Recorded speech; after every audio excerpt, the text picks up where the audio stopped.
The United States is walking away, and that says a lot. After months of back and forth, secret meetings, and hope for a truce, it is America that has now decided to pull out of ceasefire talks between Israel and Hamas. Why? Because Washington believes that Hamas isn't serious about ending the war.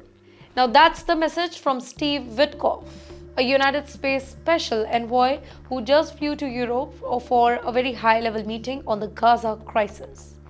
Witkoff didn't mince his words. On July 23rd, he made it very clear that the latest response from Hamas, sent during talks in Doha, Qatar, shows that the group isn't really ready to negotiate peace in good faith.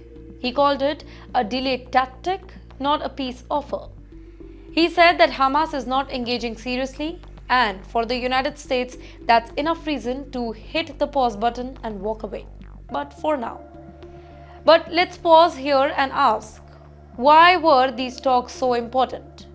Because since October 2023, the Israel-Hamas war has killed tens of thousands of people, destroyed entire neighborhoods in Gaza, and pushed the region to the edge of collapse.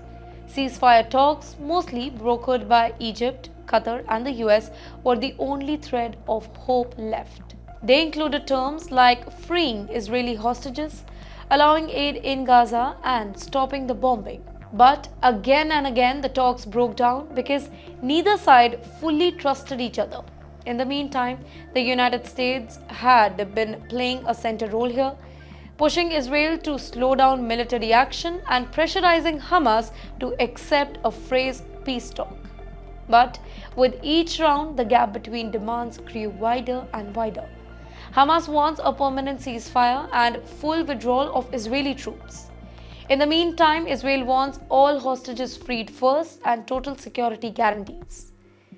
And now, with Hamas refusing to accept the latest deal, it is Washington that is stepping back now.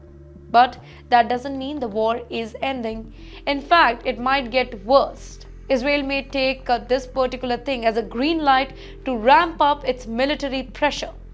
Hamas may dig in further, and the civilians, millions trapped in Gaza, will continue to suffer the most. So here's the bigger picture.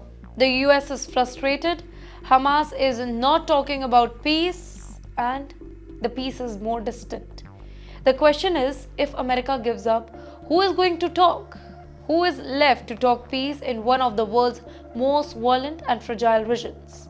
And how long will Gaza have to wait for silence instead of silence?